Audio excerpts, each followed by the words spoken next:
Un évangéliste depuis plusieurs décennies dans le Québec. Vous le connaissez tous, l'évangéliste Bertrand Bouchard. Wouh, wouh, wouh, wouh!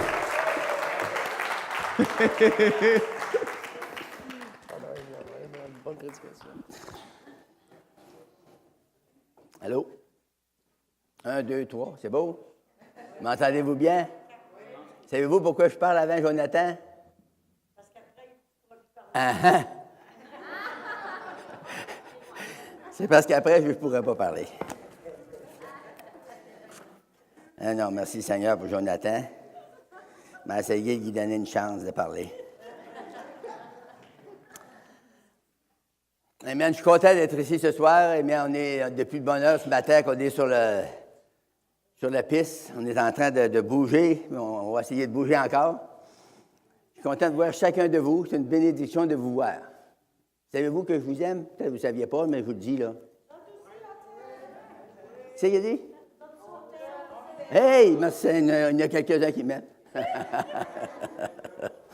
Alléluia. Ce soir, ils l'ont ôté, le numéro.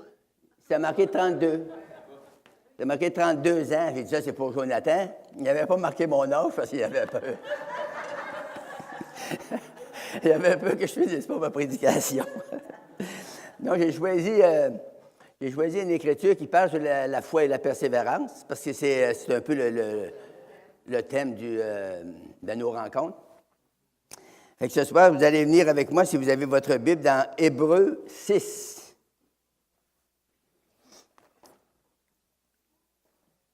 On va lire à partir du verset 9. Comment il y en a qui croient dans la parole de Dieu ici? Hey, wow, toutes les mains sont levées, là. Et des nouvelles pour vous, si vous croyez vraiment, là. Il va se passer de quoi ici? Comment il y en a qui l'ont trouvé? Dites Amen.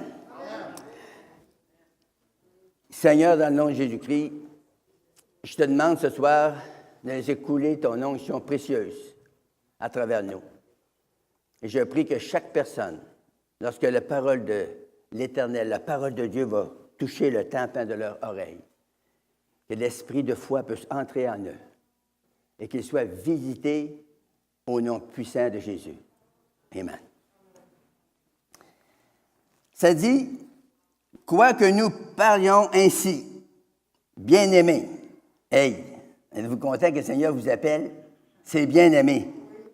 Ma femme m'a appelé même une fois, moi j'étais fou raide. Nous attendons pour ce qui vous concerne des choses meilleures et favorables au salut. Avez-vous compris? Des choses meilleures. Dieu a des choses meilleures pour nous. Alléluia. Car Dieu n'est pas injuste pour oublier votre travail et l'amour que vous avez montré pour son nom, ayant rendu et rendant encore des services aux saints. Nous désirons que chacun de vous montre le même zèle pour conserver jusqu'à la fin une pleine espérance, en sorte que vous ne vous relâchiez point et que vous imitiez ceux qui, par la foi et la persévérance, héritent des promesses. Lorsque Dieu fit la promesse à Abraham, ne pouvant jurer par un plus grand que lui, il jura par lui-même.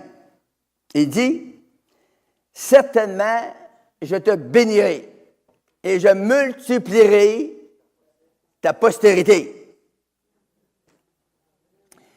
Et c'est ainsi qu'Abraham, ayant persévéré, obtint l'effet de la promesse. Wow! Ça dit tout.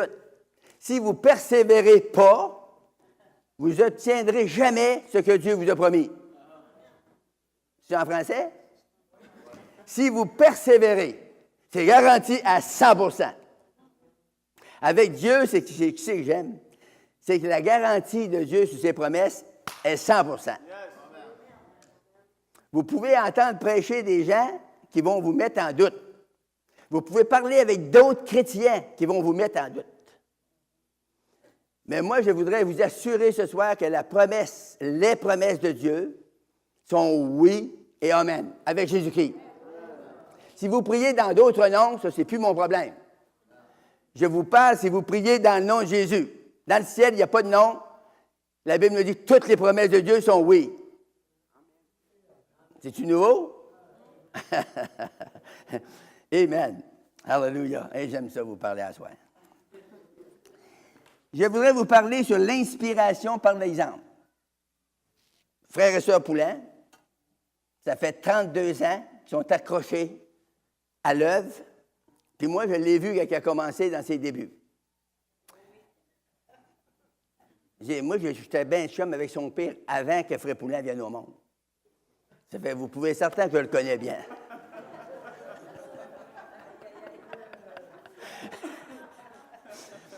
Puis je sais qu'il y a eu des hauts et des bas, on a tout ça. C'est normal. Quelqu'un qui n'a pas de haut, c'est pas normal. Quelqu'un qui n'a pas de bas, c'est pas normal non plus. Mais, ils ont persévéré. Je suis sûr que des fois, c'était très difficile. C'était très difficile. Et je me rappelle, on était dans une petite assemblée. Je pense qu'on était 8 ans, c'est à la rue Centre, quelque part là. Puis il y en avait là-dedans quelques jeunes malades en plus. Malades, je parle.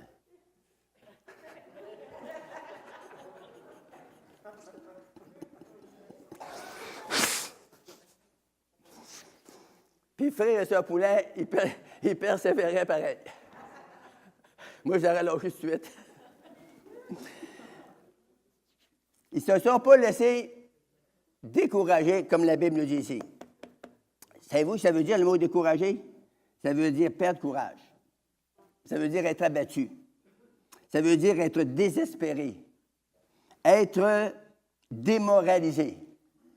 Écoutez bien, ça, je vous donne des synonymes de même parce que dans votre place que vous avez été élevé, peut-être vous êtes découragé, vous ne connaissez pas ça. Peut-être démoralisé, vous comprenez ça.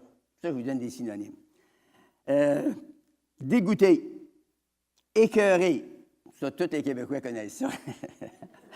Fatigué ou refroidi. Là-dessus, j'aurais une petite anecdote à vous raconter. Moi, j'étais en Abitibi, dans le Grand Nord, dans les pays nordiques. Parce que j'étais chercher mon épouse là. C'est pour ça qu'elle est si belle. Fait foi là-bas. Hein?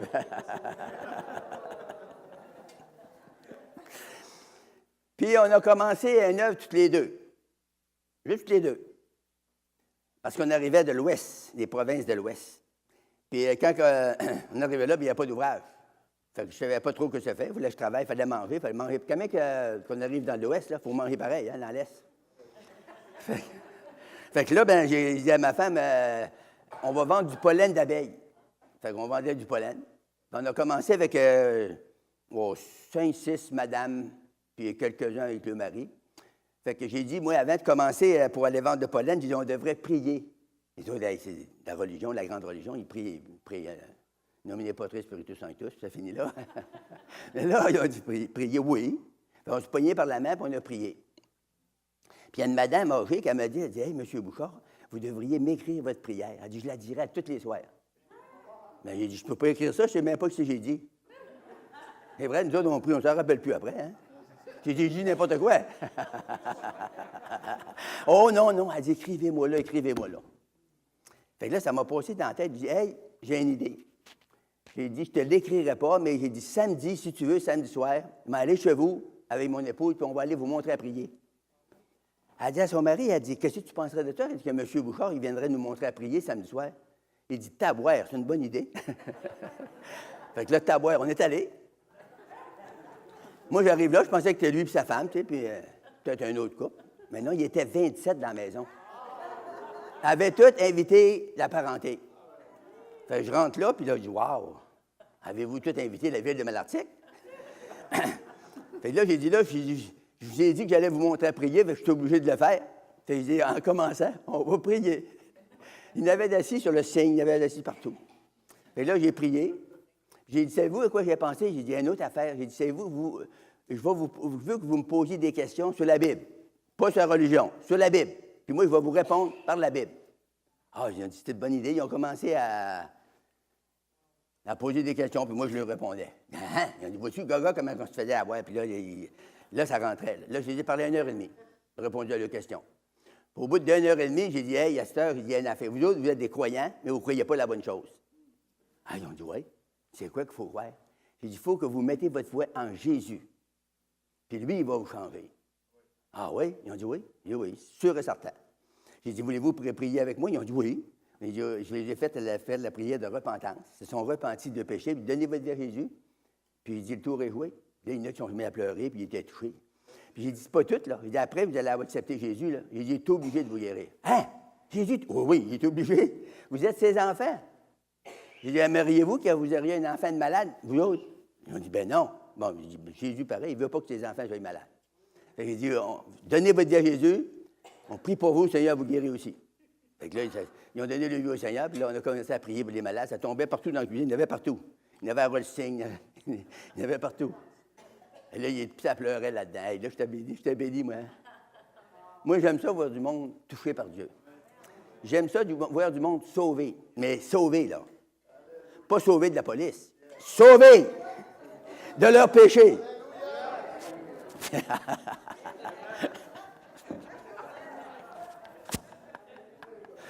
Là, on a monté à 100. Juste moi et ma femme qui est partie ça, là, on a monté à 100. C'est pour vous dire que c'est facile d'ouvrir une œuvre pour le Seigneur. Si vous voulez, là, c'est très facile. Puis là, là-dedans, ben moi, je prêchais, là. Moi, je ne suis pas un pasteur, OK? Disons que je suis un évangéliste. Le monde m'appelle un évangéliste. Je ne sais pas si je suis un évangéliste, mais en tout cas, le monde m'appelle l'évangéliste Frère Bouchard. Je suis bien content de me faire appeler de même. Mais pendant que je prêchais, moi, là, le pasteur, tu prêches. Je prêchais 5 soirs par semaine. Parce qu'on avait des réunions à Malartic, on avait à Saint-Nathalie, puis je voyageais 64 000, puis je prêchais 5 soirs par semaine. Fait que là, il y en a dans 100 têtes, il y a 100 idées. Il y en a qui ont 500 idées. Puis il y en a qui ont commencé à chialer, Frère Bouchard, ben, je sais pas que j'aimerais ça que je fasse ça comme autrement, puis les chialait. Puis moi, j'étais un gars, je suis vite découragé. Je suis vite encouragé, puis je suis vite découragé. Fait que là, j'avais pas dit à ma femme, là, je ne voulais pas aller jamais confesser une défaite de même à ma femme. Mais là, j'avais dit à moi-même, si ça ne fait pas votre affaire, et je vous lâche tout là pour vous arranger vos problèmes. Puis Frère Poulin était venu prêcher dans le même temps. Il prêchait dans nos réunions, là, la fin de semaine. J'avais pensé à ça, je ne l'avais pas dit à personne. Fait que là, Frère Poulin, il parlait avec son épouse, il a couru là, ben là, il l'avait appelé ou elle l'avait appelé, je ne me rappelle pas trop. Il parlait avec son épouse.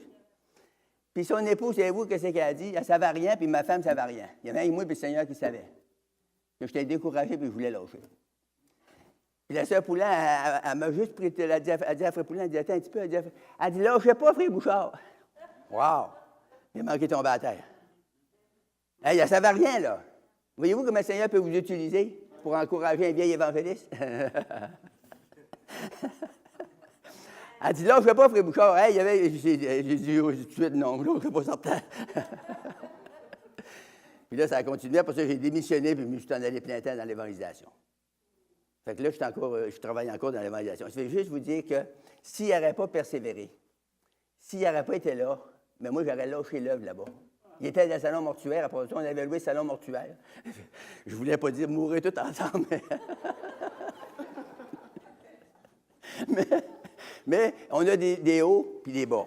On a des moments, ça va très, très bien, on vole quasiment. On a des moments, on a les ailes très basses. Mais il y a une affaire que je peux vous dire. Quand on continue à marcher par la foi, Jésus nous visite, puis visite le monde alentour de nous. Puis on est super bénis. Puis moi, j'ai déjà prêché à New York, puis j'ai dit, moi, je suis un des hommes les plus heureux sur la face de la terre.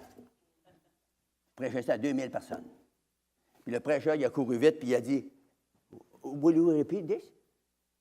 J'ai dit, oui, je suis un des hommes les plus heureux sur la face de la terre. Il a dit au monde, do you hear that? Avez-vous compris ça? J'avais 71 ans de ce temps-là. Il dit, vous dit qu'il était là un des hommes les plus heureux sur la face de la terre. Tout le monde regardait ma femme, me trouvait, hey. Il est bien marié. Non, c'est une joke. Mais, Hallelujah. On peut être béni, puis on peut être heureux. Même s'il y a des hauts, puis il y a des bas. Hallelujah. J'aimerais vous donner aussi quelques synonymes sur le mot persévérance. Savez-vous qu'il y a des gens qui ne savent pas ce que ça veut dire, persévérer? Persévérance, ça veut dire constance dans la foi. Ça veut dire quelqu'un qui a de l'acharnement, de l'assiduité. Quelqu'un qui a du courage. Quelqu'un qui est entêté. Aimez-vous ça? C'est écrit dans le dictionnaire Larousse. Il y en a qui sont entêtés dans la foi au bout. Non, je ne sais pas. Quelqu'un qui a de la fermeté, de la fidélité, de la patience, de la volonté, de la résistance. C'est ça que ça veut dire le mot persévérance. Alors, mon texte que j'avais choisi ce soir, c'était le verset 15 qui dit « Abraham, ayant persévéré, il a obtenu l'effet de la promesse. » Ça veut dire l'accomplissement de la promesse. Frère Poulain, il y a la vision que cette place-là ici va se remplir.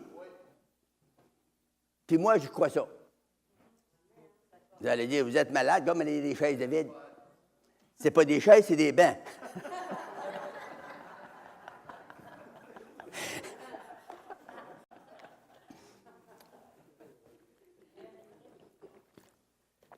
Savez-vous pourquoi je vous fais rire? C'est pas que j'ai des coups durs à vous donner, puis je veux vous... Non, c'est pas vrai. Moi, là, j'ai persévéré, ça fait 63 ans que j'ai donné ma vie à Jésus-Christ, que je suis sauvé.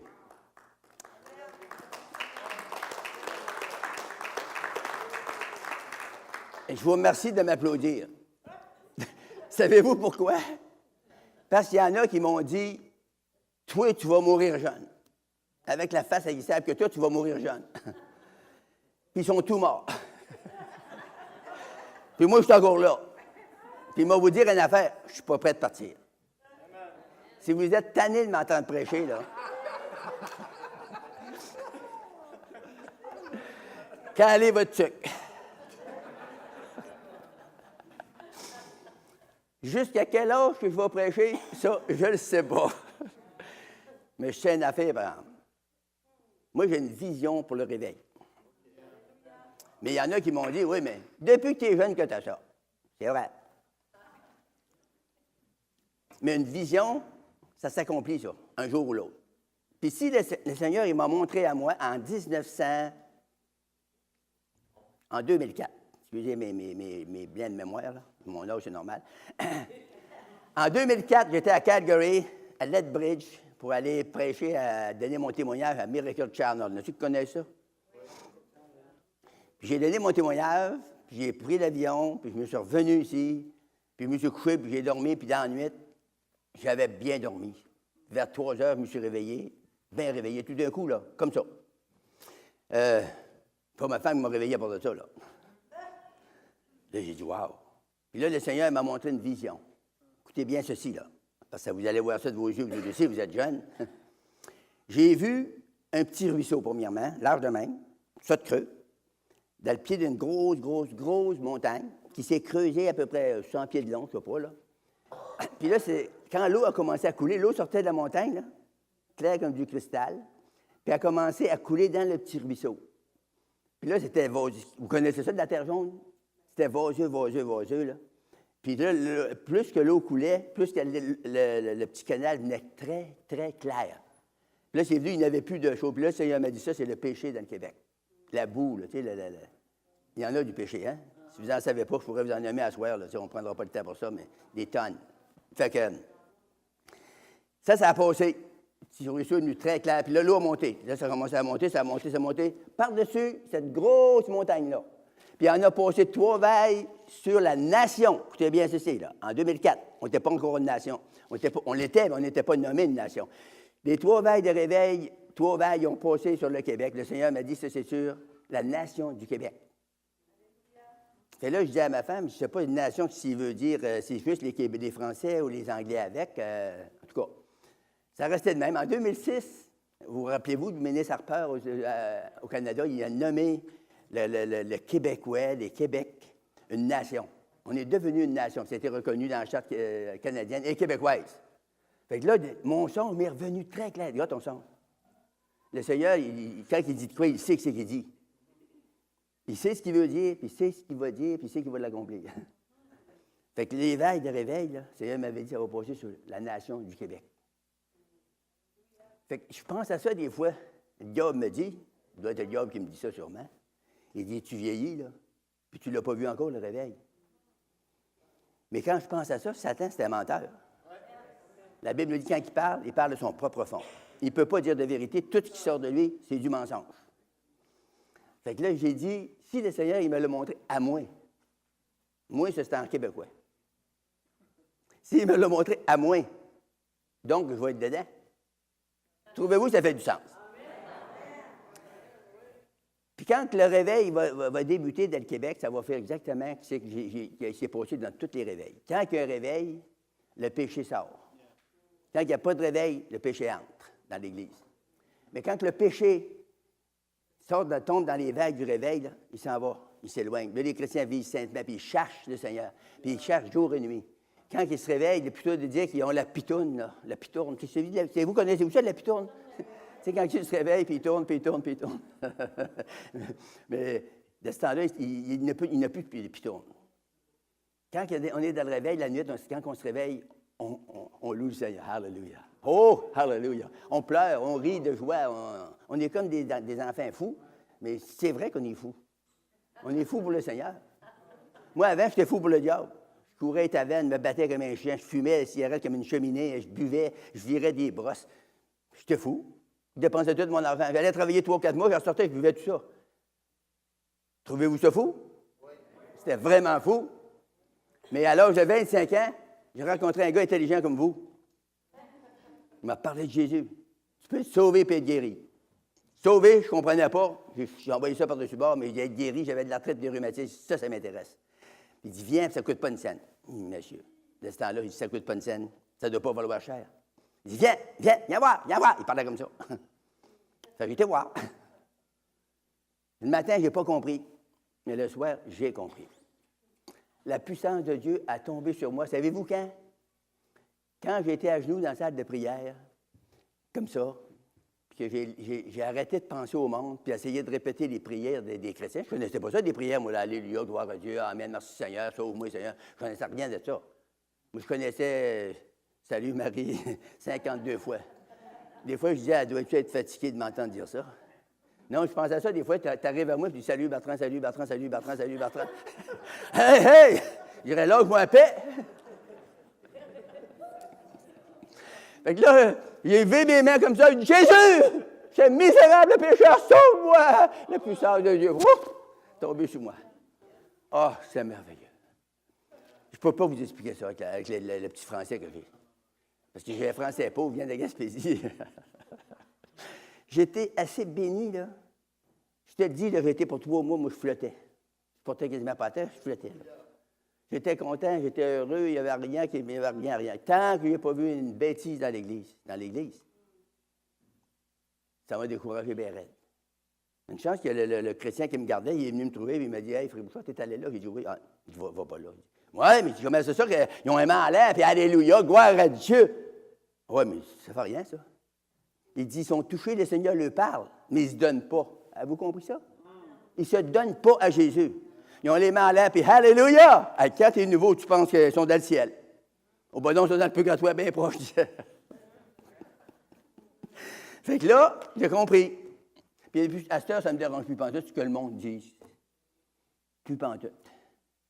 J'ai compris que des gens sont dans l'Église, puis ils peuvent chanter Alléluia, puis soit ils peuvent être aveugles.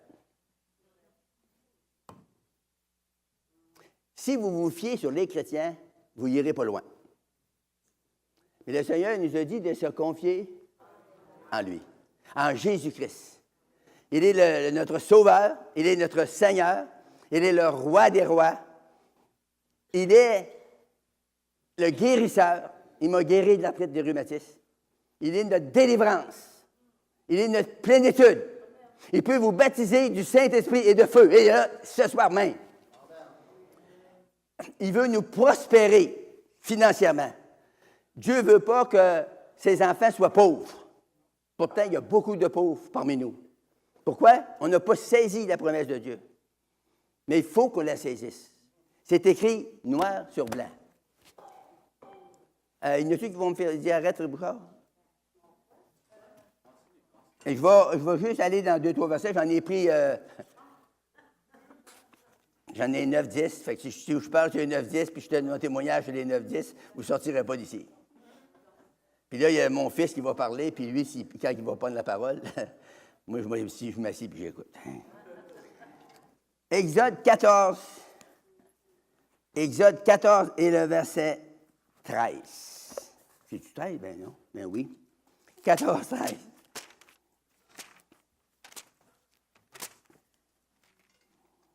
Écoutez bien ceci. Moïse a eu des moments de découragement. Hein? Ça fait Poulin, puis Sœur Poulin, ils savent ça. Fait que là, en même temps, je veux citer un exemple. Moïse répondit au peuple, « Ne craignez rien. » Là, il y avait une grosse attaque par l'ennemi. Plusieurs des nations fonçaient sur eux autres. « Restez en place et regardez la délivrance que l'Éternel va vous accorder en ce jour. Car les Égyptiens que vous voyez aujourd'hui, vous ne les verrez plus jamais. L'Éternel combattra pour vous, et vous, gardez le silence. » Et l'Éternel dit à Moïse, « Pourquoi ces cris? Parle aux enfants d'Israël et qu'ils marchent. » Dieu veut qu'on vous parle de sa parole, que vous marchiez selon sa parole. Vous pouvez être certain, vous pouvez être sûr que si vous marchez selon la parole, vous marchez selon l'esprit. Vous ne sentez pas toujours l'esprit. Il ne faut pas que vous confondez ça. Parce que moi, je suis marié, ça va faire 44 ans. Puis des fois, je ne me sens pas marié pantoute. Voyons. Je ne sais pas si vous comprenez ce que je veux dire. Non? Ah ben, je vais prendre le temps de vous l'expliquer. Je ne sens pas ma femme pantoute qui est là. Puis je me vire la tête de même, elle est là. Ben, une fois, elle m'a joint tout, là. Une fois, ben, elle disait, j'ai regardé la TV, puis elle dit, tu m'écoutes pas quand je parle? Oh, j'ai dit, excuse-moi. Puis là, ben, je commence à parler avec elle, bon, on parle. Puis d'un coup, je continue à parler, moi, le cave. J'ai dit, Janine! Elle s'appelle Janine. J'ai dit, Janine! Janine! Voyons, j'ai calé. Je me vire la tête de bord. Elle était rendue à la chaîne dehors. Moi, je parlais tout seul.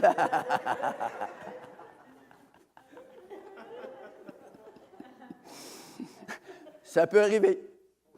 On ne sent pas notre femme pantoute, on ne pense pas qu'on est marié. On ne sent pas qu'on est marié, mais on est marié. Avec Jésus, c'est pareil. Vous ne sentez pas toujours. Il y en a qui disent, voyons, je ne sens pas, j'ai perdu l'esprit. Tu n'as pas perdu l'esprit. Tu ne te sens pas toujours. Mais je veux te dire une affaire, il est toujours là. Tu l'as accepté là, tant que tu ne le rejetteras pas. Lui, la Bible, le Seigneur dit jamais qu'il va te reprocher. Je ne t'abandonnerai jamais. Wow! Il a dit ça. Il ne t'abandonnera pas. Toi, tu vas l'abandonner. Peut-être. Mais toi, tu veux dire que tu as la possibilité de l'abandonner. Mais lui, jamais. C'est-tu merveilleux? Moi, même quand je leur dis, là, ça me tente de courir dans la salle. De m'exciter pour vous dire, tu es un vieux fou, ça.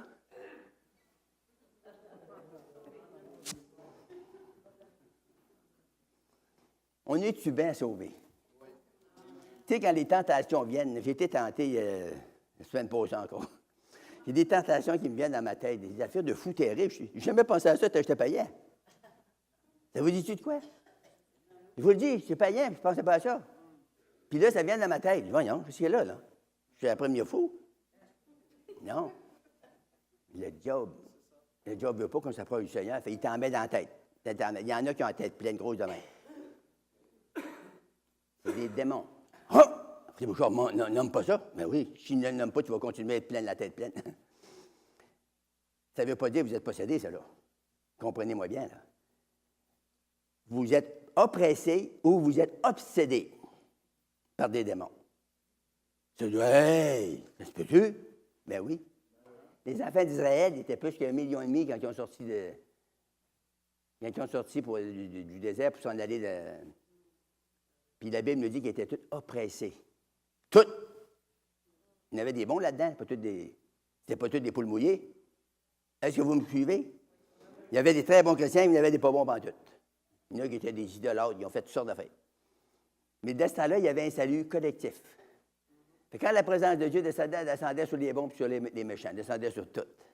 Mais aujourd'hui, faites attention, aujourd'hui, on a un salut personnel.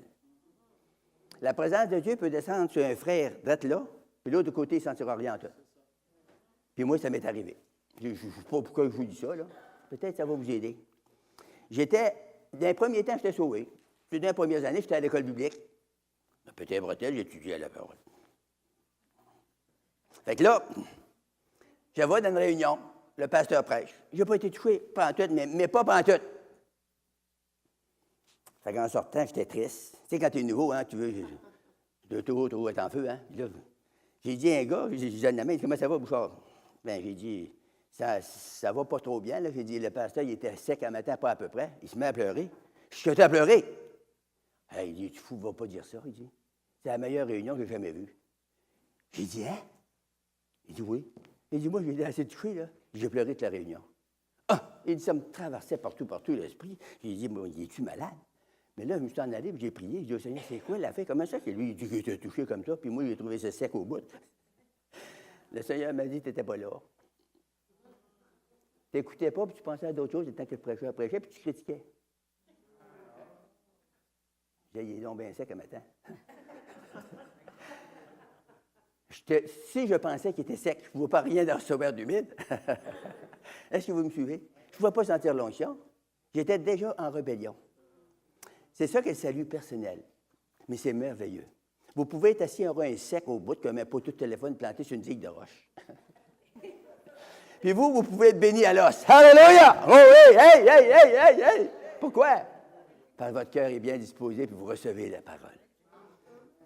Et c'est vrai, hein? À cette heure, quand je m'assis, là, même si des fois le gars me dit des idées, là, bien, je dis merci Seigneur. Puis je prie pour le pasteur de ce temps-là. Je bénis les Seigneur, puis touche-moi aussi. Parce qu'on a besoin d'être touché, pas à peu près. Hein?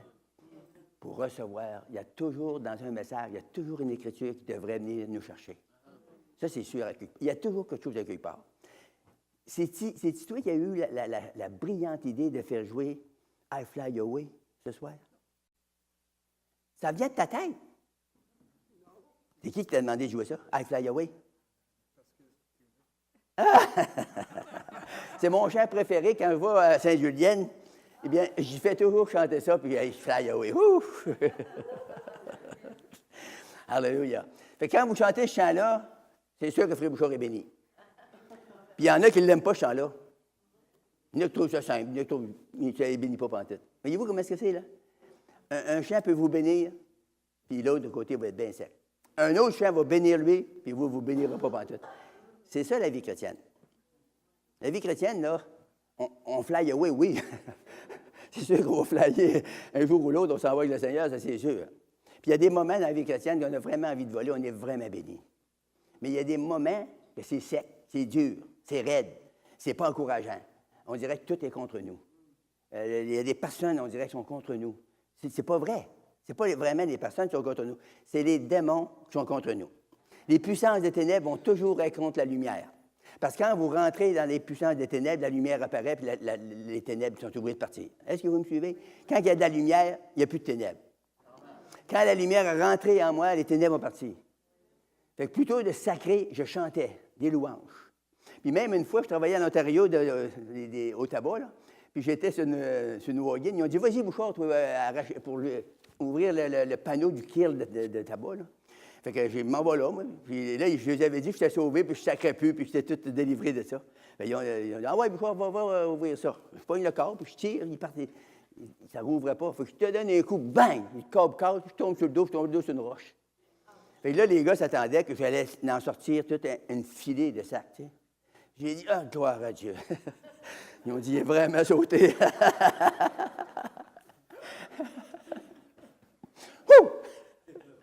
Alléluia! Amen.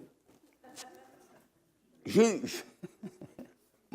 Le livre de Juge, chapitre 7 et le verset 17. Et j'avais des bonnes écritures. J'en ai bien trop, j'en ai une dizaine, fait que ça ne marchera pas. 7, 17. Il leur dit, vous me regarderez et vous ferez comme moi. Dès que j'aborderai le camp, vous ferez ce que je ferai. Des gens qui persévèrent dans la foi. Ils font des exploits avec Dieu. Et cet homme a fait un exploit. Regardez, il dit, vous ferez comme moi, puis vous allez voir ce qui va arriver. La puissance de Dieu a tombé, s'est manifestée. Si on irait dans 1 Samuel 14.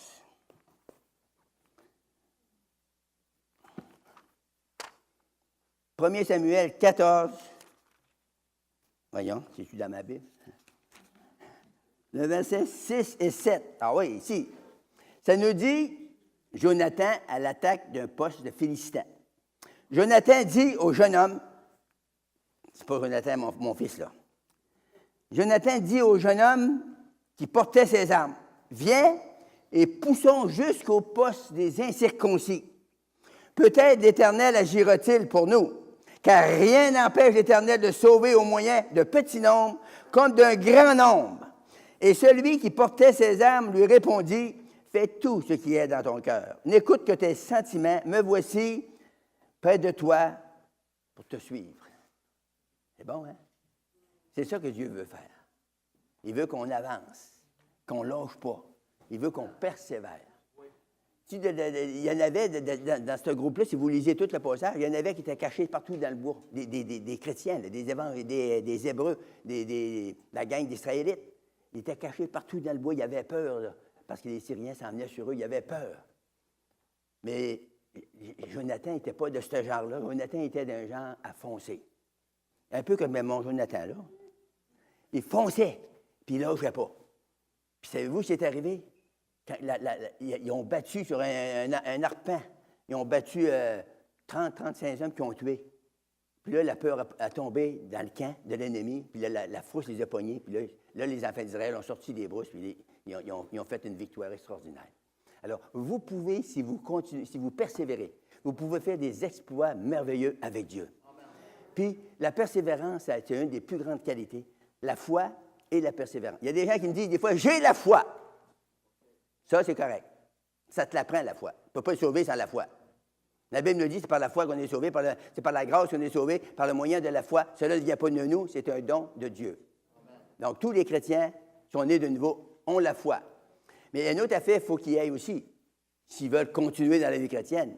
Ça leur prend la persévérance. La persévérance, ça veut dire la ténacité. Ça veut dire de la patience. Puis ça, il y en a de nous qu'on a de la misère à voir ça. Mais ça nous le prend. Fait que si vous voulez avancer, lâchez pas. Tu sais, dans le Québec, ils ne disaient pas, de ce temps-là, il y avait un patois qui disait « lâche pas la patate ». Si on ne lâche pas l'Évangile, nous autres, on va faire des exploits merveilleux. Si on lâche, bien, oubliez ça, vous êtes défaite. Vous allez vivre une petite vie misérable. Moi, j'appelle ça une vie de chien. C'est une vie misérable, c'est une vie de misère, c'est une vie de défaite. Je ne peux pas vivre ça, moi. Moi, je ne peux pas vivre une vie de défaite. Amen.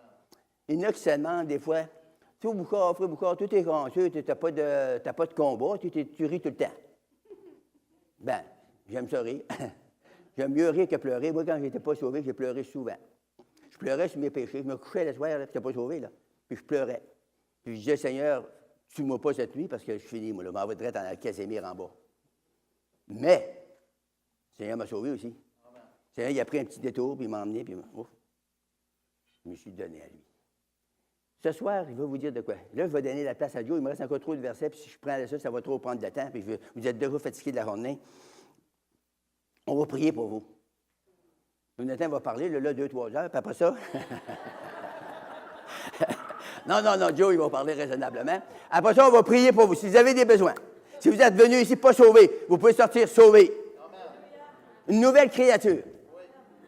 Nouveau en Christ. Hey, c'est-tu merveilleux? Oh, vous pouvez sortir guéri. Si vous êtes malade, vous n'avez pas d'affaire, vous en retournez malade. Vous pouvez être guéri avant de partir. Parce qu'il y a de la puissance ici ce soir-là. Hey, je la sens dans mes jambes déjà, là. La puissance surnaturelle de Jésus-Christ. Le feu de l'Esprit. Alléluia. Si vous avez besoin de délivrance, juste comme ça à toi, vous pouvez être délivré. Si vous voulez le baptême de Saint-Esprit en plénitude, vous pouvez l'avoir ce soir comme ça. Si vous voulez de l'argent, venez pas me voir. si vous voulez de l'argent, faites confiance au Seigneur.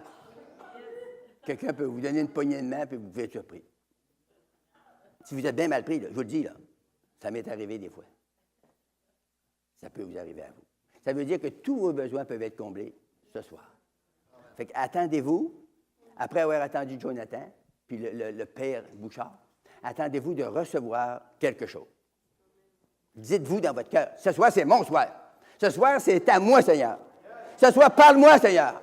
Par l'Esprit, par la parole, amen, l'onction de Dieu, qu'elle se répande sur chacun de vous. Et la parole de Dieu est éternelle, puis elle ne peut pas manquer, puis Dieu ne peut pas manquer, puis il ne peut pas changer. Il est le même hier, aujourd'hui, éternellement. Il ne changera jamais. Alléluia. Soyez bénis. Alléluia. Bouchard, Jonathan Bouchard, mesdames et messieurs.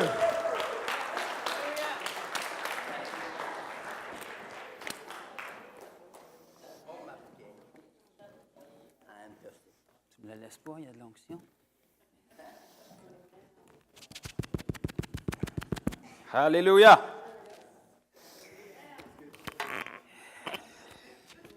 Une attaque.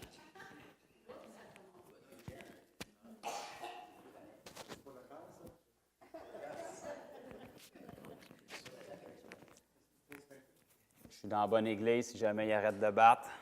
J'espère que vous allez me ressusciter. Amen. Bonsoir à tous. Il faut que je dise que je suis content de vous voir en commençant, parce que c'est toujours comme ça qu'on commence, mais c'est vrai en plus. Gloire à Dieu. Et puis, je sais que Dieu va faire quelque chose ce soir, et il a déjà commencé. Moi, j'ai été béni ce matin par ce qu'il a fait. C'est une thématique que j'aime énormément, la foi et la persévérance, parce qu'il n'y aura jamais rien sans ça. C'est ça qu'on répète depuis, c'est ça que mon père a répété, que Frank a répété, que Frère Poulain a parlé aussi, puis c'est la réalité. Okay? Les gens n'aiment pas entendre des messages là-dessus parce que ça demande un effort, mais c'est la réalité. Et puis aussi parce que Dieu m'a donné quelque chose que je n'ai jamais apporté nulle part, puis il me l'a donné. J'étais un petit peu nerveux parce que je savais qu'on n'avait pas beaucoup de temps, puis les gens qui me connaissent savent que ça, c'est un problème avec moi parce que je n'ai jamais fini, je fais juste arrêter. Puis d'habitude, quand je demande à Dieu, chaque fois que je prie, je lui demande qu'est-ce qu'il veut, parce que c'est son Église, fait que c'est à lui de décider. Et puis, d'habitude, ça prend quelques jours, puis il me le donne tout de suite. Et puis, mais là, j'avais à peine fini ma phrase, puis il me l'avait donné.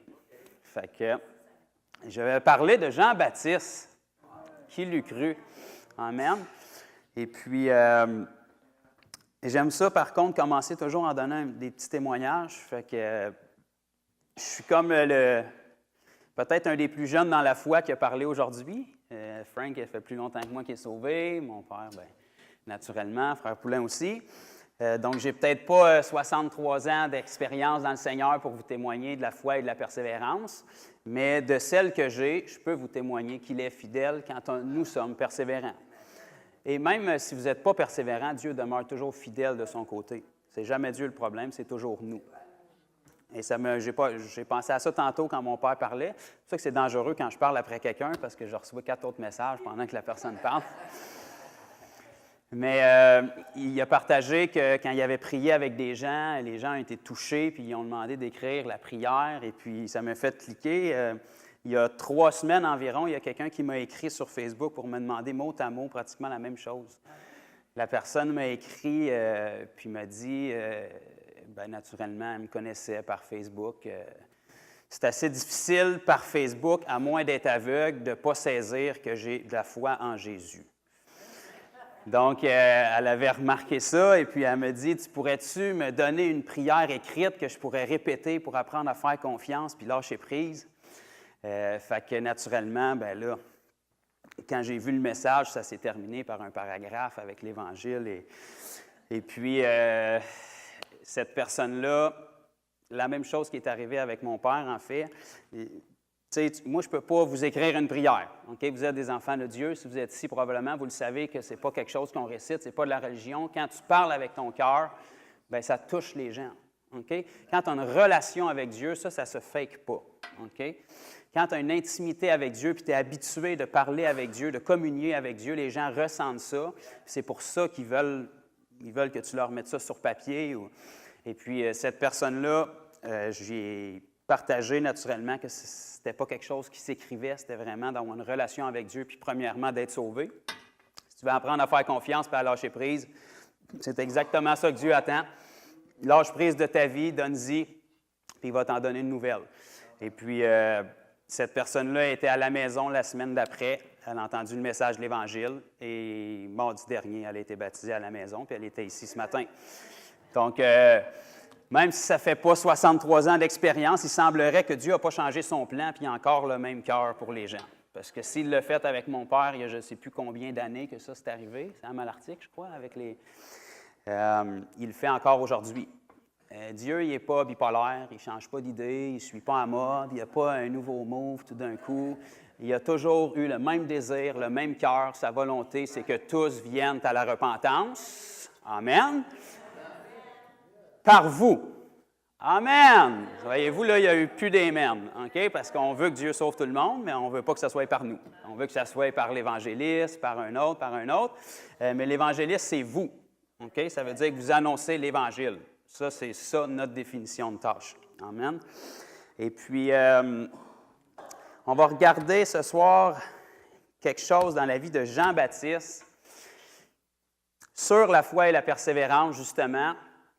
Et on va regarder quelque chose que Jean-Baptiste a vécu. Il n'était pas différent de beaucoup de gens encore aujourd'hui, même s'il n'y avait pas la nouvelle naissance que nous, on a.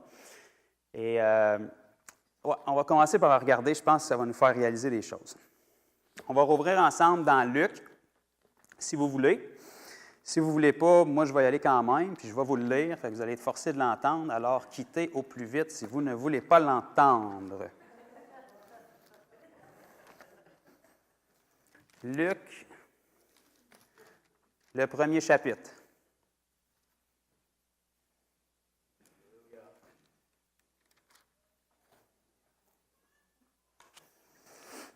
Évangile de Luc, chapitre 1.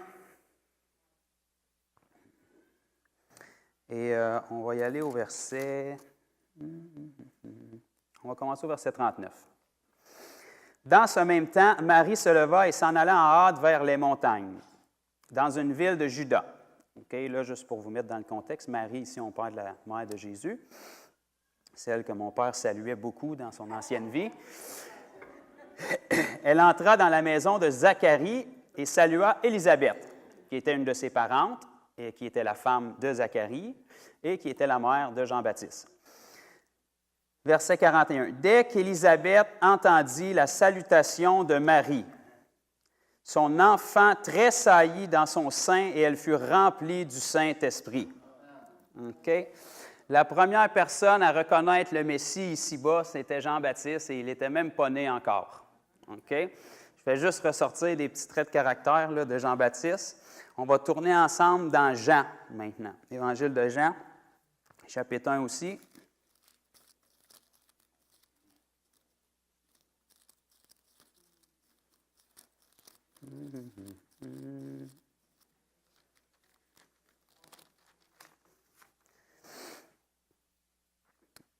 Évangile de Jean, chapitre 1.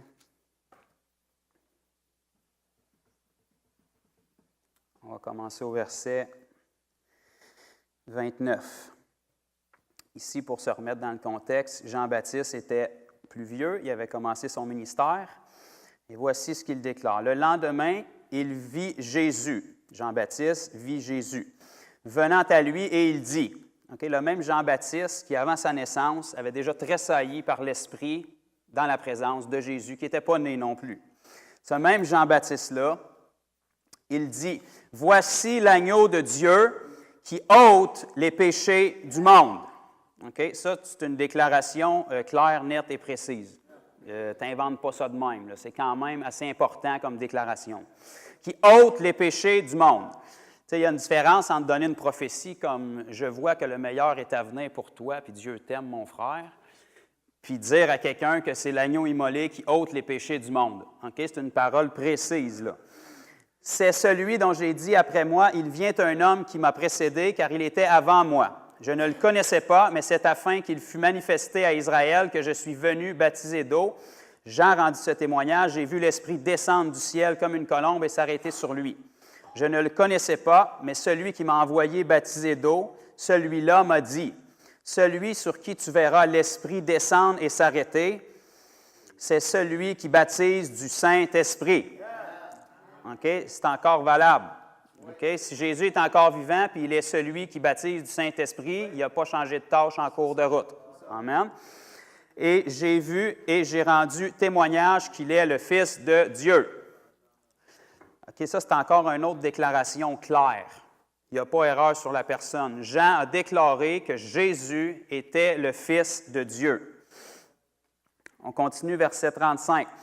Le lendemain, Jean était encore là avec 2 de ses disciples, et ayant regardé Jésus qui passait, il dit, « Voilà l'agneau de Dieu. » Encore une autre déclaration claire de Jean-Baptiste sur Jésus. Okay? Et il faisait ça sous la direction de Dieu. Okay? Ce n'est pas une idée qui a passé dans la tête comme ça. Dieu lui avait dit, la personne que tu vas baptiser, sur laquelle mon Saint-Esprit va se poser, c'est lui. Okay? Verset 37, les 2 disciples l'entendirent prononcer ces paroles et ils suivirent Jésus. Okay? Ça, c'est généralement une bonne chose à faire quand tu entends parler de celui qui est l'agneau de Dieu, de le suivre, parce que tu as besoin d'un agneau pour payer ta dette. Donc, ils ont pris une bonne décision, puis quand vous continuez à lire la Bible, il semblerait que ça ait été profitable pour eux.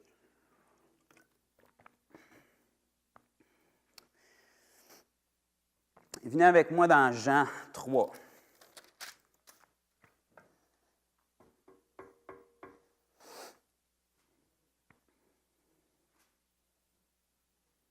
On va commencer à partir du verset 27.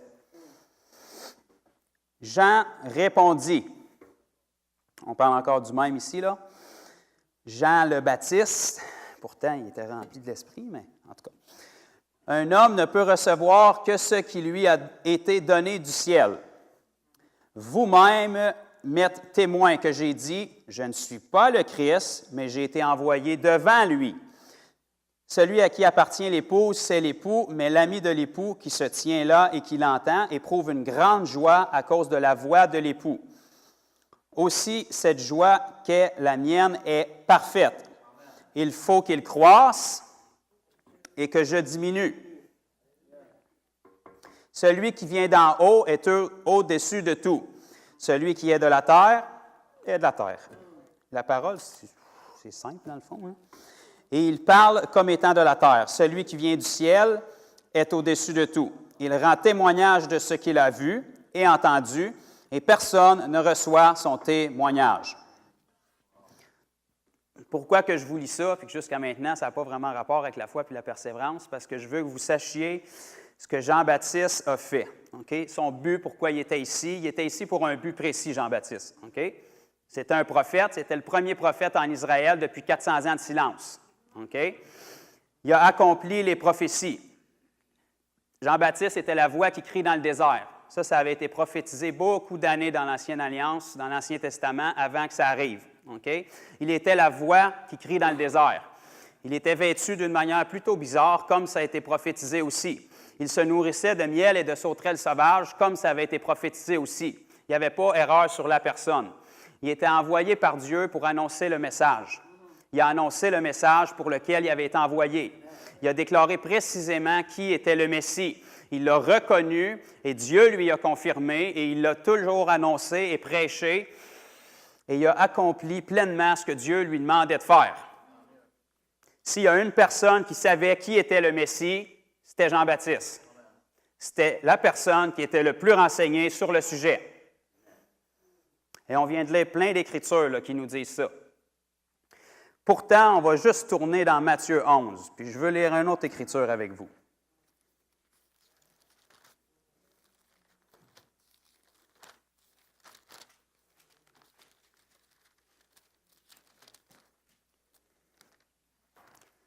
Matthieu, chapitre 11. Commençons au verset 2. Jean, le même Jean, Jean le Baptiste, ayant entendu parler dans sa prison des œuvres du Christ, lui fit dire par ses disciples, es-tu celui qui doit venir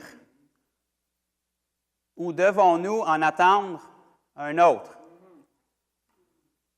Je vais quand même lire la suite parce que j'aime ça de lire. Jésus leur répondit, « Allez rapporter à Jean ce que vous entendez et ce que vous voyez. Les aveugles voient, les boiteux marchent, les lépreux sont purifiés, les sourds entendent, les morts ressuscitent et la bonne nouvelle est annoncée aux pauvres. Heureux celui pour qui je ne serai pas une occasion de chute. » La réponse de Jésus a été claire. Remarquez que Jésus, ici, il n'a pas commencé à citer les centaines de prophéties de l'Ancien Testament qu'il avait accomplies à la lettre par sa vie, mais il est allé avec du concret, de l'immédiat, des choses que les gens pouvaient voir et entendre. OK? Mais ça, c'est un autre message, donc poussez-moi pas à entrer là-dedans. Jean-Baptiste, le même qui a déclaré à plusieurs reprises et de plusieurs manières qui était Jésus. À la fin de sa vie, le même Jean-Baptiste, il s'est remis en question.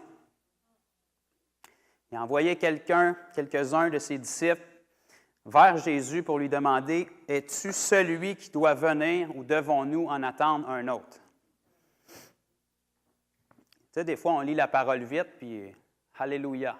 On ne se rend pas compte de ce qu'on lit, là. Mais si on prend le temps de s'arrêter, de la bouche de qui est-ce que ces paroles-là sont sorties, là, puis qu'on met en rétrospective les versets qu'on vient de lire avant, là, c'est une question qui est vraiment étrange. OK?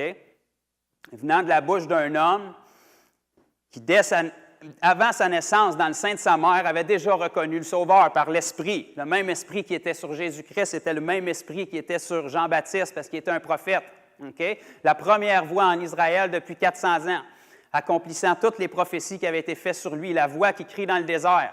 Malgré les persécutions, il a continué à annoncer le message.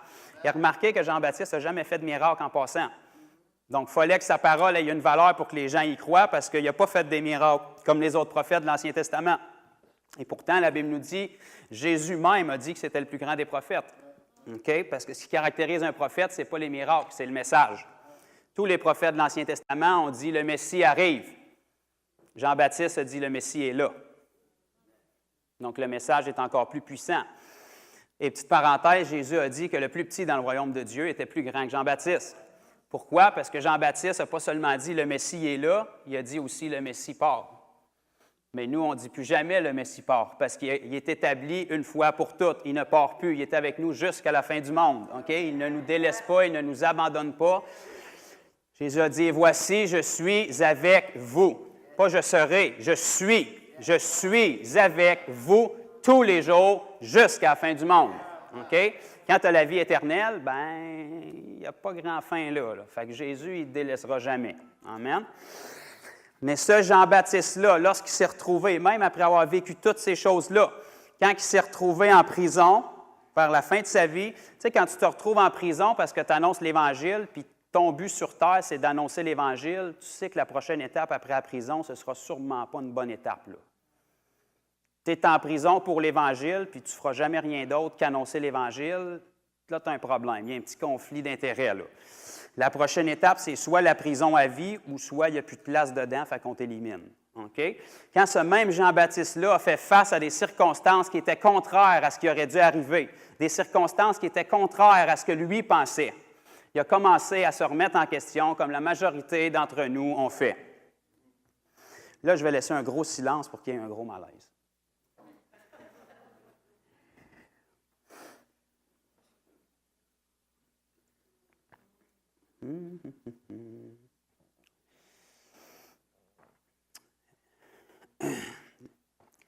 L'arme qui est le plus utilisée par Satan contre notre foi et notre persévérance, c'est le test du temps. C'est toujours ce que l'ennemi va utiliser pour essayer d'éteindre ta foi. C'est pour ça que Dieu a rajouté la persévérance dessus. La foi seulement ne sera pas bonne sur du long terme. La persévérance seulement ne sera pas bonne sur du long terme si la foi n'est pas là. Parce que de la même manière que tu peux persévérer dans la foi, tu peux aussi persévérer dans l'incrédulité. Okay? Donc, la persévérance, il faut qu'elle soit sur de la foi. Puis pour ça, il faut que la foi soit présente. Okay? La foi, tu peux l'utiliser pour de l'immédiat. Okay? S'il y en a qui me connaissent, des guérisons immédiates, j'en ai vu, j'en vois, puis je vais en voir encore. même si les gens ne sont pas d'accord.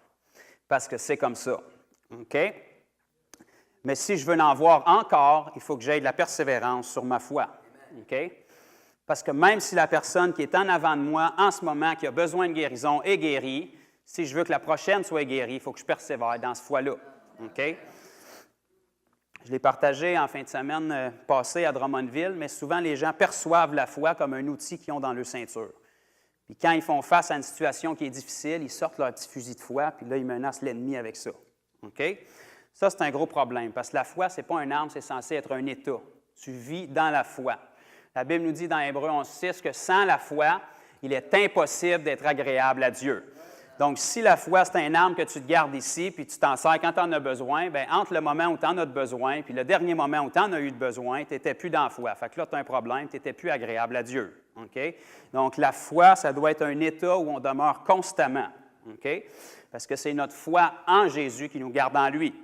Donc, si tu resserres ton petit fusil de foi dans ta poche, là, bien, qu'est-ce qui te dit que tu es encore en Jésus? OK? C'est ta foi qui te garde greffé à l'olivier. OK? Jean-Baptiste, vers la fin de sa vie, est fait face à une situation. Okay? Ce qui se disait dans sa tête, son cerveau rationnel humain, c'est « Pourtant, j'ai accompli ce que Dieu m'a demandé d'accomplir. J'ai annoncé le bon message, je ne l'ai pas dilué quand les persécutions sont arrivées, parce que ce n'est pas tout le monde qui était d'accord avec le message de Jean-Baptiste. Puis je vous l'annonce encore aujourd'hui, en 2018, si vous sortez avec le message de Jean-Baptiste, allez dire aux gens qui sont pécheurs et qui doivent se repentir, je peux vous annoncer d'avance qu'ils ne vous aimeront pas tous non plus. Je peux même vous annoncer que tous ne vous aimeront pas. OK? Parce que c'est comme ça. Puis c'est le message que la parole annonce. OK? Si on le dilue, les résultats vont être dilués. Si on garde le même message, les résultats doivent être les mêmes. OK? Jean-Baptiste a fait ce qu'il devait faire.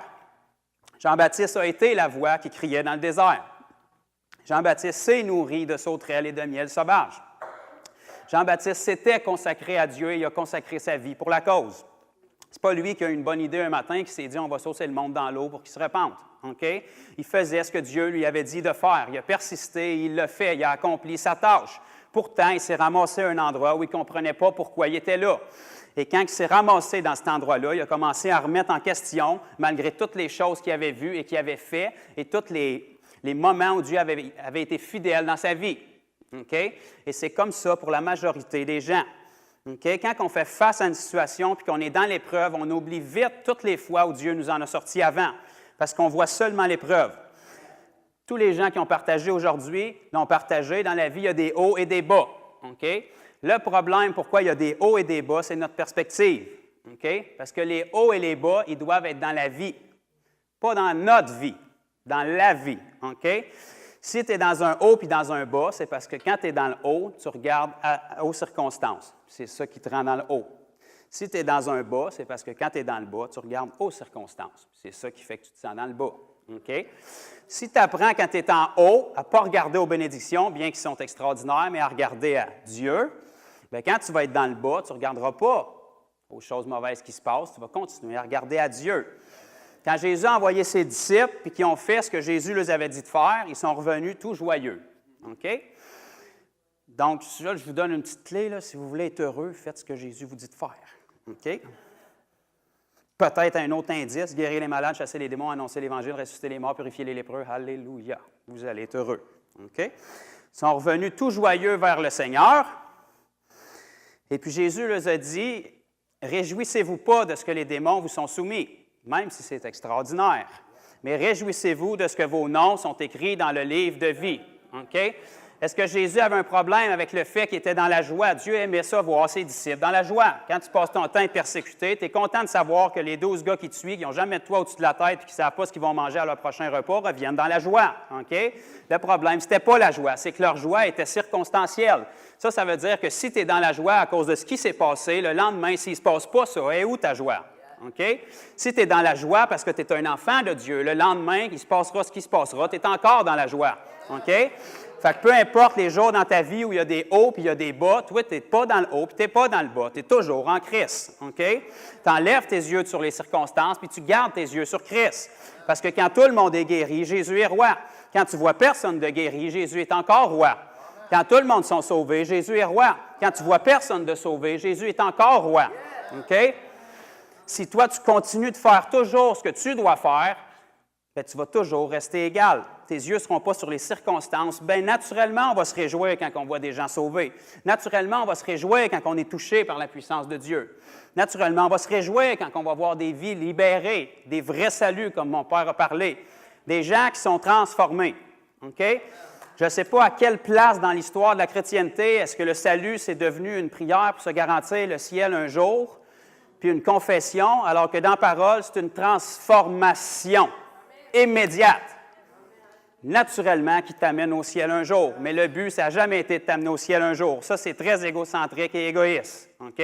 Si tu as peur de l'enfer et tu acceptes Jésus parce que c'est la porte pour t'en sortir, ça n'a rien à voir avec l'amour pour Dieu. Ça a à voir avec l'amour pour ta vie parce que tu as peur d'aller en enfer. La première chose que Jésus nous demande de renoncer pour aller dans sa présence, c'est nous-mêmes. Si tu donnes ta vie à Jésus parce que tu as peur de l'enfer, tu ne renonces pas du tout à toi-même. Tu t'occupes de toi-même. OK? Renonce à toi-même, charge-toi de ta croix, suis Jésus, nouvelle naissance, meurs en Christ, ressuscite en lui. Tu le fais par amour pour Dieu, pas parce que tu as peur de l'enfer. OK? Donc, si notre perspective est claire, peu importe ce que la vie va nous amener, peu importe les hauts et les bas qu'il va avoir, peu importe si on se retrouve dans la situation où Jean-Baptiste était, ou est-ce que toute notre vie, on passe notre temps à servir Dieu du mieux qu'on le connaît, on annonce le message, on aime les gens, on aide les gens. Avez-vous remarqué que la majorité des gens qu'on aide et qu'on se donne pour, c'est souvent les gens qui nous trahissent? Avez-vous remarqué que c'est quand on essaie d'aimer quelqu'un, de l'aider puis de le sortir du trou qu'il nous arrive des bad luck? Puis notre première réaction, c'est Dieu, comme s'il y avait de quoi avoir là-dedans. OK? Dieu t'avait même averti. Tu vas avoir des persécutions si tu vis pieusement. Pas si tu parles pieusement, parce que ça, c'est facile. Si tu vis pieusement, tu vas être persécuté. Dieu a pris la peine de t'avertir pour te dire dans ce monde, ce qui veut dire tant que tu es ici. Okay? Si tu es un astronaute qui va sur la Lune, là, c'est une autre affaire, mais là, je te parle dans ce monde, tant que tu es ici, tu vas avoir des tribulations. Fait que quand il y en a, lève pas le poing vers Dieu. Lève les mains et dis « Oh, une chance que tu m'avais averti, sinon j'aurais été surpris. » Dieu te dit « Tu vas être persécuté. » Fait que quand tu es persécuté, bien dis « Ah, tu avais raison, Seigneur. » Dieu te dit « Tu vas avoir des tribulations. » Fait que quand les tribulations arrivent, ne demande pas qu'il t'en sorte. Il te dit que tu allais en avoir. Parce qu'il a besoin de toi et tribulation pour libérer les autres qui sont dedans. Parce que toi, tu as été libéré. OK? Si toi, tu te retrouves dans une situation de tribulation, tu n'es pas censé être en tribulation. Tu vis dans ce monde, mais tu n'es plus de ce monde. Tu es un enfant de Dieu. Tu es passé des ténèbres à son admirable lumière.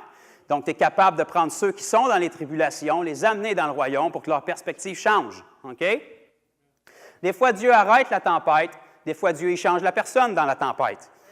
Jésus a arrêté la tempête, puis d'autres fois, il a marché sur l'eau dans la tempête, mais il n'a jamais été en dessous. OK? Quand il a arrêté la tempête, c'était parce que les disciples, la majorité du temps, étaient en panique. OK? L'autre endroit où il y a eu une tempête, il ne l'a pas arrêté, il a marché dedans. Ça n'a pas changé l'attitude de Jésus, il n'avait pas peur, il n'était pas en rébellion, il n'a pas levé le poing vers le ciel, dire « Pourtant, j'ai fait seulement ta volonté, tu aurais pu arrêter la pluie, tu fais peur à mes disciples, là, je vais être obligé de leur donner des sessions de psychanalyse pendant une semaine pour les remettre, ils vont vouloir s'en aller, ils vont être déçus, j'en ai déjà un qui est un traître, il va devancer sa trahison. » Il n'a pas fait ça, OK? Il a marché dans la tempête comme roi des rois et seigneur des seigneurs, comme il a toujours fait. OK? Parce que sa perspective était claire.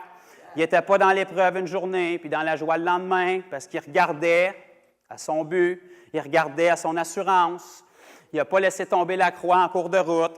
Savez-vous que Jésus, à n'importe quel moment en route vers Golgotha, il aurait pu la laisser tomber et dire « C'est assez pour moi. J'ai fait ma part, là. » On rit, parce que ça ne se peut pas dans la bouche de Jésus. Pourquoi ça se peut dans l'autre d'abord? Ah, mais ça, mon frère, c'est Jésus. Non, ça, c'est ton modèle.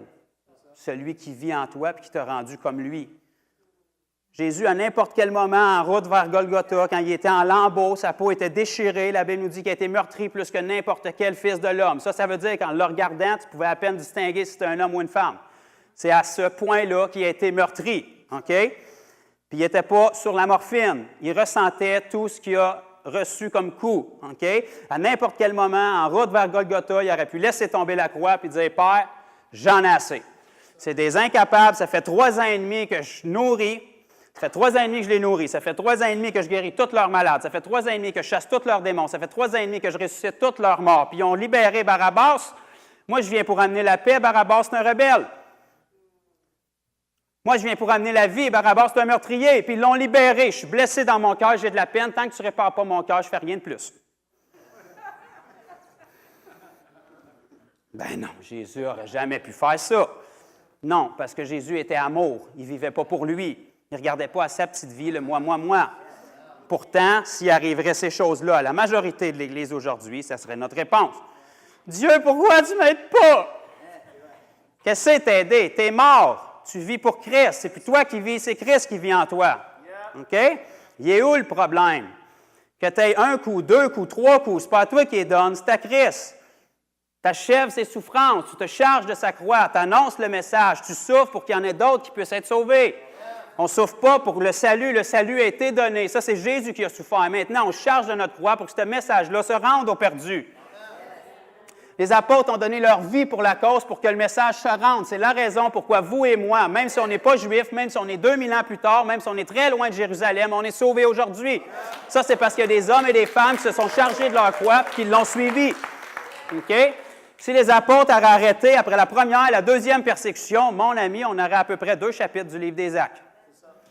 C'est pas compliqué. Ils ont reçu le Saint-Esprit dans le chapitre 2, puis déjà le chapitre suivant, dans le chapitre 3, ils priaient à Dieu, étends ta main pour qu'il se fasse des signes, des prodiges, pour pas qu'on se fasse tuer, parce qu'on a vraiment besoin d'aide. Ça n'a pas été long, hein? Quand la puissance de Dieu est là, puis que le message n'est pas dilué, les persécutions viennent assez rapidement. Tu veux pas de persécution, prêche par parole, dilue-les, prêche des messages d'encouragement, puis traite les gens selon les émotions. OK? Ça, là, c'est vraiment triste, mais je vais le dire, là. On passe des heures et des heures et des heures dans les milieux chrétiens à faire du ministère à des émotions charnelles, à des blessures du passé, puis des choses qui sont supposées d'être mortes dans les eaux du baptême, puis qui sont plus supposées de faire partie de ta personne. Ah, je ne peux pas recevoir l'amour du Père parce que je n'ai pas reçu d'amour de mon Père. Qu'est-ce que l'amour de ton Père physique a d'affaire avec toi, qui est un homme mature de 50 ans, qui est rendu une nouvelle créature en Jésus-Christ? Je suis désolé que tu n'en aies pas eu. C'est triste, ce n'est pas ça que Dieu voulait. Mais ça n'a rien à voir avec ta relation avec Dieu maintenant. Sinon, on va commencer à étaler tous nos passés, puis on va s'apitoyer sur notre sort. « Ah, il t'est arrivé ça, mon frère. Ah! » Puis on va ressortir d'ici encore plus peiné, plus découragé, puis plus attristé. Tout le monde va licher les plaies de tout le monde, puis personne ne va être guéri. OK? Si tu es sauvé, tu es une nouvelle créature. Qu'est-ce qu'on en a à faire que tu aies été trahi dans le passé? Tu es une nouvelle créature. Ton Père céleste, il t'aime. Peu importe le nombre qu'il y a eu avant qui ne t'ont pas aimé. OK? Donc, ça n'a pas vraiment rapport. Les choses passées sont passées. Maintenant, toutes choses sont devenues nouvelles. Alléluia! Les tribulations arrivent. Toi, tu marches dans la volonté de Dieu. Tu te ramasses en prison, puis les gens te détestent parce que tu as annoncé le bon message, tu as fait les bonnes choses, tu as été persévérant, puis tu as voulu bien faire. Tu ne mets pas tes yeux sur les circonstances, tu gardes tes yeux sur ce que Dieu t'a dit. OK? Un autre silence.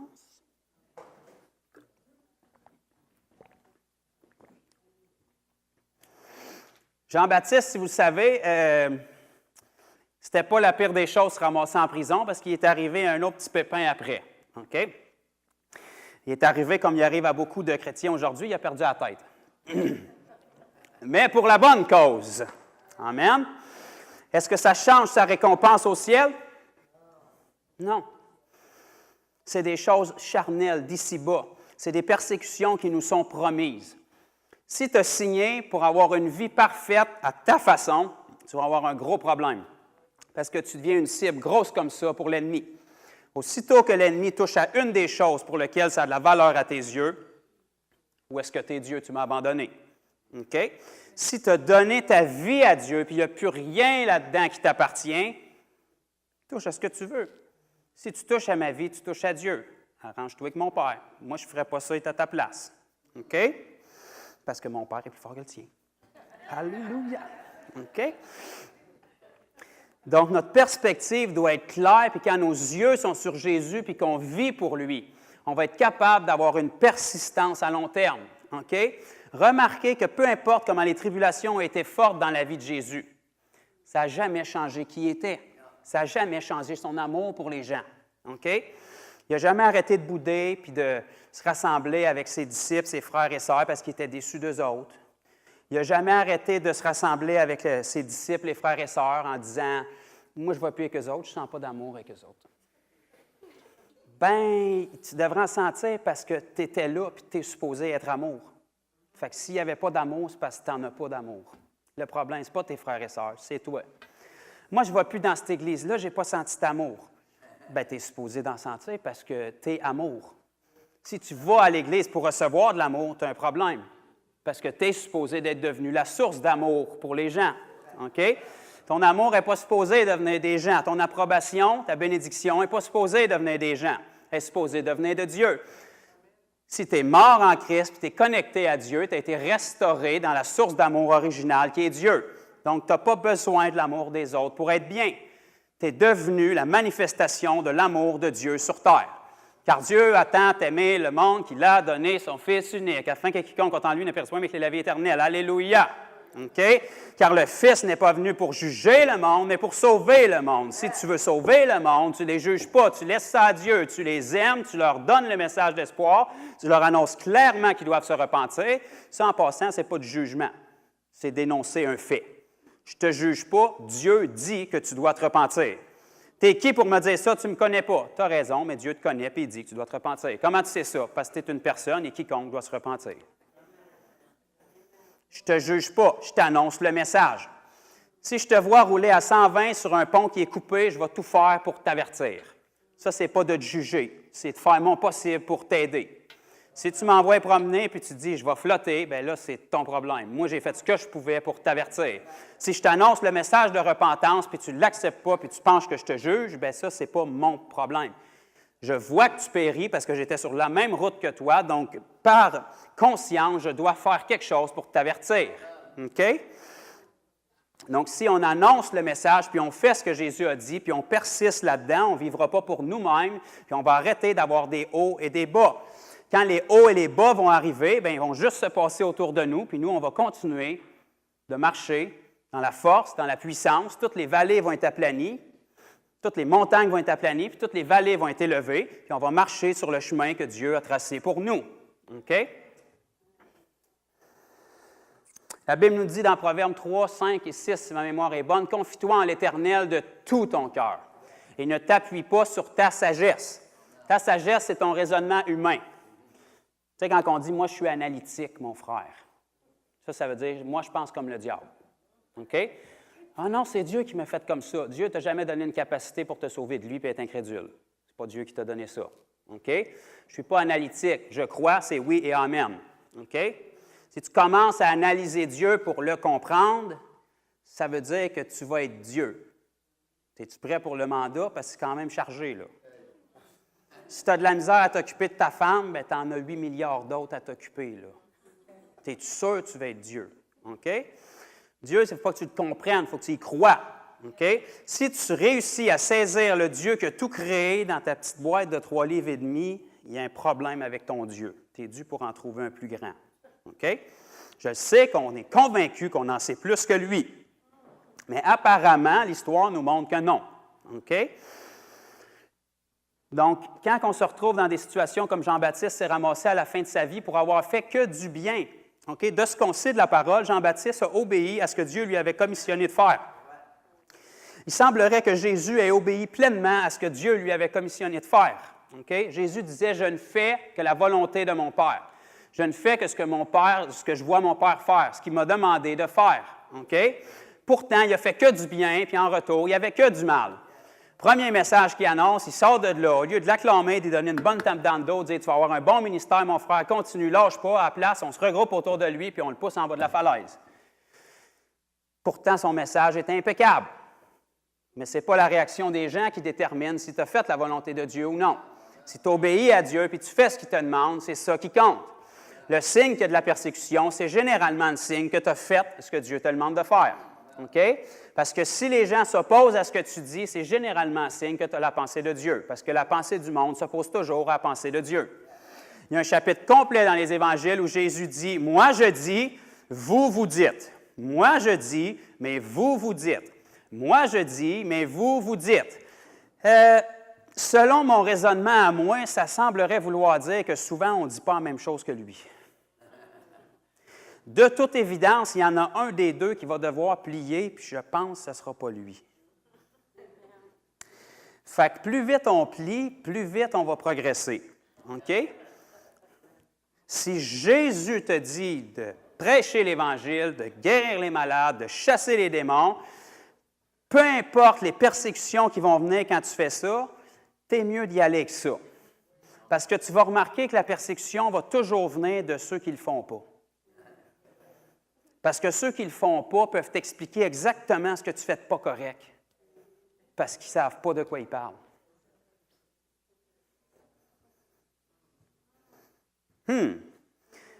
Les pécheurs semblaient avoir aucun problème à ce que Jésus guérisse qui que ce soit, de quoi que ce soit. Les pécheurs semblaient avoir aucun problème à ce que Jésus guérisse quelqu'un le jour du sabbat. Puis en passant, il se spécialisait pour les guérir le jour du sabbat. Je pense que c'était arrangé. OK? Jésus adorait choquer les esprits religieux. Les scribes et les pharisiens étaient toujours les premiers à se lever en crise puis à crier après Jésus. Il y a 6 autres jours dans la semaine, pourquoi tu ne guéris pas les autres jours? Pourtant, eux autres, ça faisait des années qu'ils les voyaient malades, puis ils n'ont jamais guéri aucun des autres jours. Fait qu'ils ne guérissaient ni au sabbat, ni les autres jours de la semaine.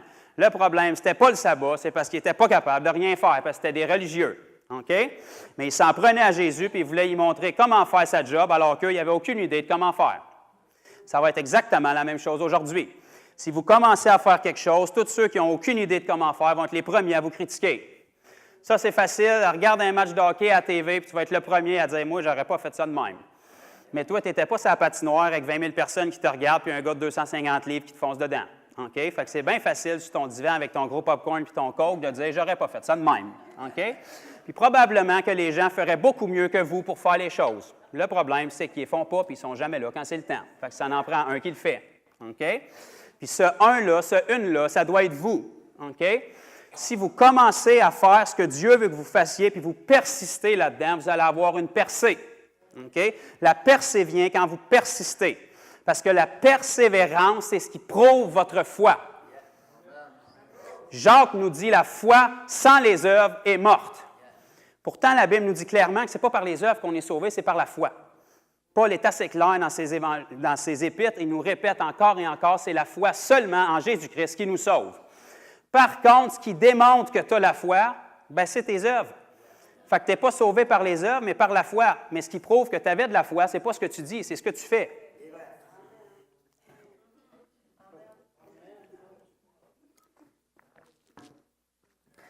Faut-tu que je le répète? Tu n'es pas sauvé par les œuvres, mais par la foi. Mais ce qui prouve que tu as vraiment la foi, ce n'est pas ce que tu dis, ce n'est pas comment fort tu chantes, ce n'est pas comment tu as le beau logo de poisson sur ton chandail, ce n'est pas comment tu as le beau fond d'écran de Jésus sur ton ordinateur, ce n'est pas comment tu as de la belle louange qui joue dans ton auto. C'est ce que tu fais avec. Si tu cries « Amen » à chaque fois que le pasteur parle de la guérison, puis jamais tu mets tes mains sur un malade, il y a quelque chose qui cloche.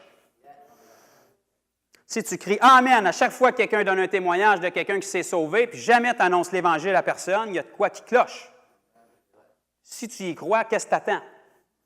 Si tu cries « Amen » à chaque fois que tu entends un témoignage de délivrance, puis jamais tu vas chasser un démon dans quelqu'un, qu'est-ce qui ne marche pas?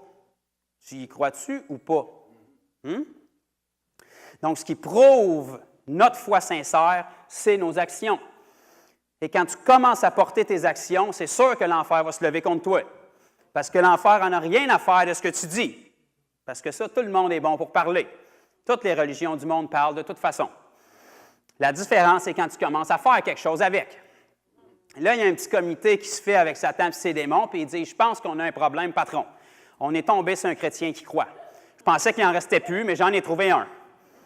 Puis si lui, il croit, ça veut dire que Jésus va être avec lui. Puis si Jésus est avec lui, les autres vont le voir, puis ils vont dire « Hein, c'est possible encore de croire en Jésus? » Puis si Dieu fait ça à travers lui, puis j'ai le même Jésus, il va falloir qu'il le fasse à travers moi aussi. Fait que si on ne l'élimine pas au plus vite, il va y avoir 2 chrétiens qui croient, puis 3 chrétiens qui croient. Puis s'il y en a juste un, on est déjà défaite. Fait que s'ils sont 2, 3, 4, 10, 15, là, on a un gros problème.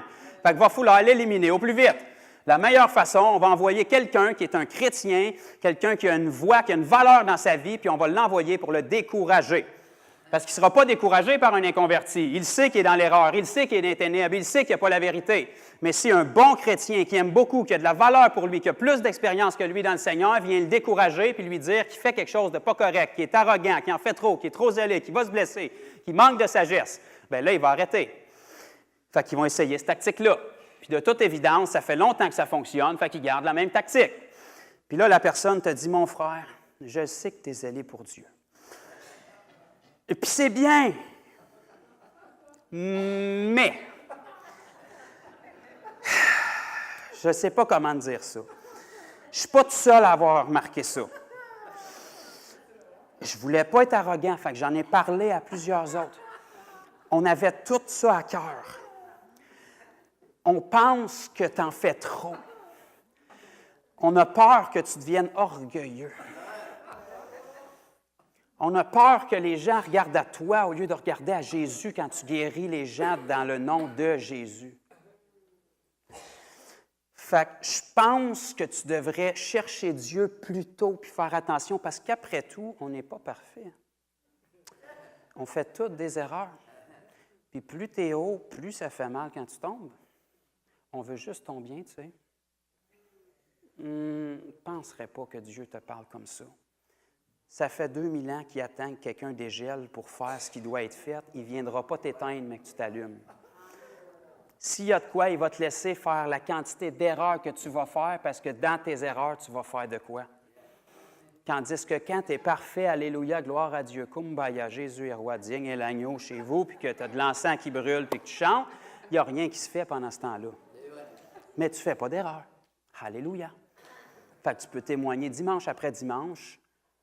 Alléluia, je ne fais pas d'erreur, mais je ne fais rien non plus. Tandis que quand tu fais quelque chose, bien, tu peux témoigner du quelque chose qui est sorti dans tes 10 erreurs. Puis dans les 10 erreurs que tu as faites, la grâce de Dieu a surabondé, puis Dieu a utilisé ton erreur pour sa gloire. Parce qu'il était obligé de le faire, parce qu'à quelque part dans sa parole, il a décidé d'écrire dans Romains 8, si je ne m'abuse, toutes choses concourent au bien de ceux qui aiment Dieu. Je m'adonne à être quelqu'un qui aime Dieu. Donc Dieu va prendre mes erreurs, il va les tourner pour sa gloire, puis il va toucher les gens parce que j'ai un cœur pour eux. Tout ce que Dieu veut, c'est des mains, des pieds, des bouches, de la volonté. Quelqu'un qui fait quelque chose, puis qui continue à faire quelque chose. Avez-vous remarqué que tous les gens qui vont essayer de vous décourager quand vous vous levez pour Dieu, c'est tous des gens qui vont vous dire « J'étais comme toi. Je me reconnais dans toi. Je suis passé là, mon frère. Puis aujourd'hui, Dieu m'en a sorti, je ne fais plus rien, je suis sec, je suis mort, j'ai plus de problème. J'ai plus d'attaque, je ne bouge plus, je suis figé. Je suis comme la femme de Lot. Figé bien raide, je regarde en arrière, puis je suis figé. J'en ai plus de problème parce que je ne fais plus rien. OK? Bien, si tu es passé là, la raison que tu ne l'es plus, c'est parce qu'entre les deux, tu as arrêté. Tu as eu la foi, mais tu n'as pas eu la persévérance. Forcément, si tu avais eu la persévérance sur la foi que tu avais, tu aurais continué dans ce que tu faisais de bien. Puis tu ne te retrouverais pas 20 ans plus tard en train d'essayer d'éteindre quelqu'un qui a eu de la foi. Parce que tu te sens menacé par la foi parce que ça te condamne, toi, de ne plus l'avoir.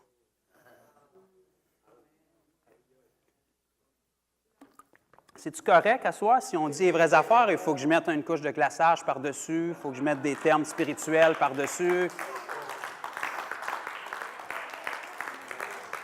Faut-tu que je rajoute un « glory to God » entre les versets pour essayer que ça passe mieux? Ou... C'est-tu correct? OK? Pour ceux qui le savent et ceux qui ne le savent pas, moi, ça fait 4 ans que j'ai commencé à sortir, septembre 2014. C'est ça, 4 ans, que j'ai commencé à sortir dans les rues, partout, pour commencer à prier pour les gens. Puis ça, vraiment, là, ça n'a rien à voir avec moi. C'est juste parce que je suis un disciple qui le fait. OK? Ce n'est pas parce que je suis ici en avant que j'ai quoi que ce soit de plus que qui que ce soit. OK? Guérir les malades, chasser les démons, annoncer l'Évangile, ce n'est pas le travail des ministères, c'est le vôtre. Celui d'ambassadeur de Christ, disciple de Jésus. Né de nouveau, c'est ton ministère. Pas né de nouveau, tu as besoin de quelqu'un qui l'a le ministère pour que tu sois sauvé. C'est aussi simple que ça. OK? Puis quand j'ai commencé à le faire, septembre 2014, à chaque semaine, OK? On a commencé tout de suite à voir des guérisons. Gloire à Dieu, alléluia. OK? Mais ce qui fait que 4 ans plus tard, j'en vois encore, puis je fais encore la même chose, parce qu'entre les deux, bien, j'ai continué à le faire. Pourtant, ce n'était pas ce que beaucoup de gens m'ont conseillé. Puis savez-vous de qui venaient les conseils? Des gens qui sont supposés d'être croyants. OK? Parce que c'est comme ça que l'ennemi va faire pour essayer de t'éteindre. Il sait que la voix d'un inconverti n'a pas la même valeur dans ta vie. Donc, il va essayer de passer par quelqu'un. La personne, des fois, elle ne sait pas, elle ne veut pas mal faire, mais elle va t'amener quelque chose de sagesse humaine qui a l'air d'être bien, humainement. Elle veut ton bien. Mais si c'est contre la parole, ce n'est pas ton bien qui va arriver. OK? Qui que ce soit qui t'empêche d'obéir à la volonté de Dieu, peu importe pour quelle raison, ce n'est pas ce que Dieu veut. La volonté de Dieu dans sa parole est claire pour tout le monde.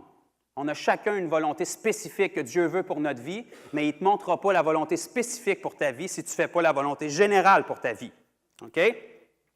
Dieu, donne-moi une nouvelle job, que je puisse être libéré et que je puisse travailler pour toi. Qu'est-ce que tu attends pour travailler pour lui dans ta job? Ça serait tellement formidable d'être pasteur si ce n'était pas des brebis.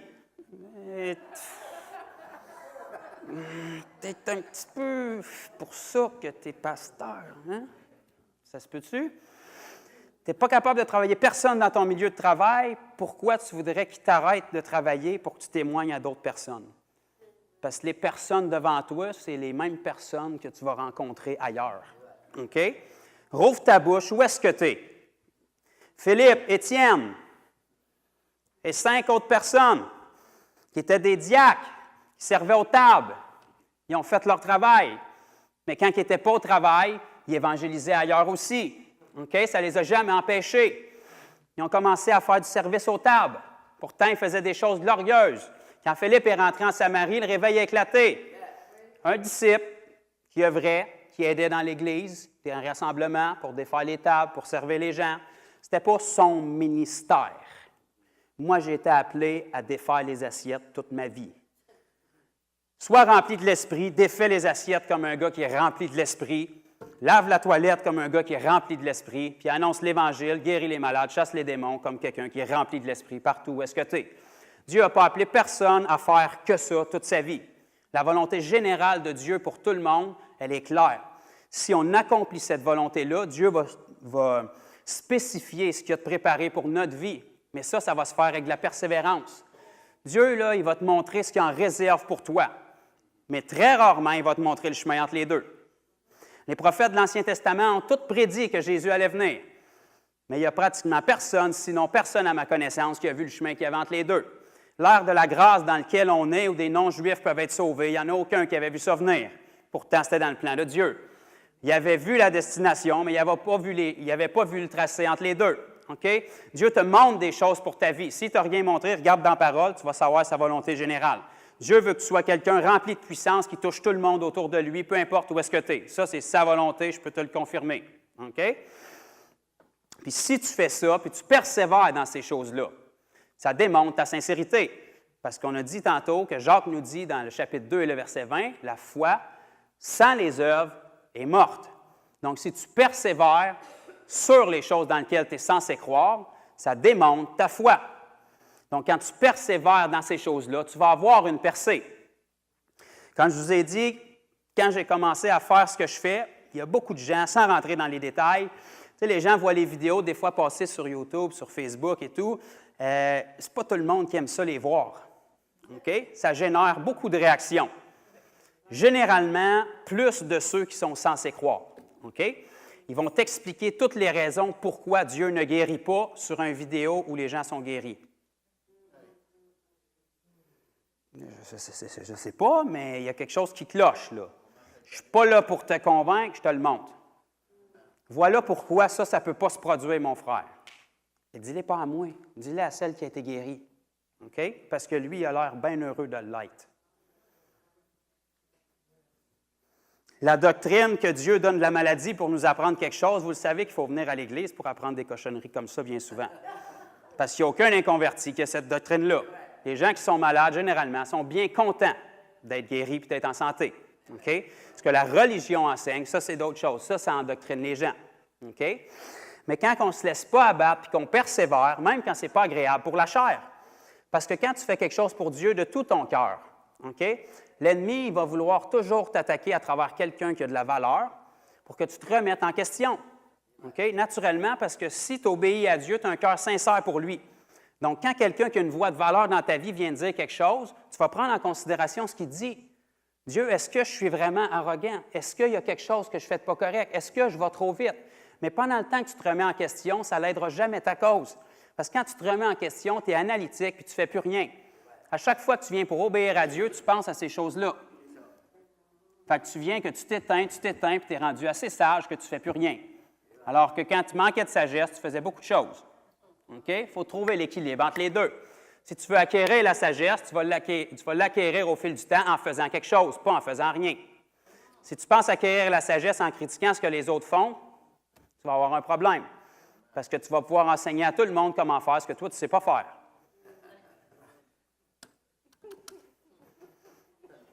Jésus a dit à ses disciples, « Écoutez et faites ce que les scribes et les pharisiens vous enseignent. » Parce que ce qu'ils vous enseignent, c'est la parole.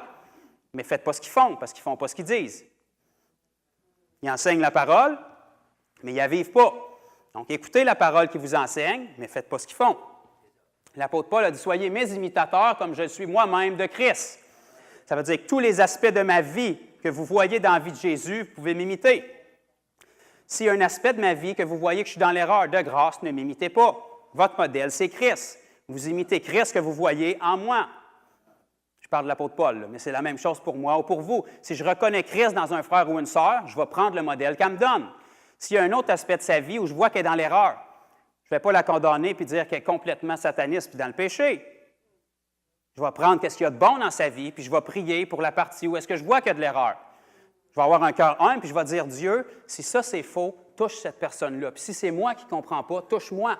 Parce que le but, ce n'est pas que j'ai raison, c'est qu'on soit dans la vérité les deux. Vous savez que tout le monde qui sont dans l'erreur, là, ils sont sincèrement dans l'erreur.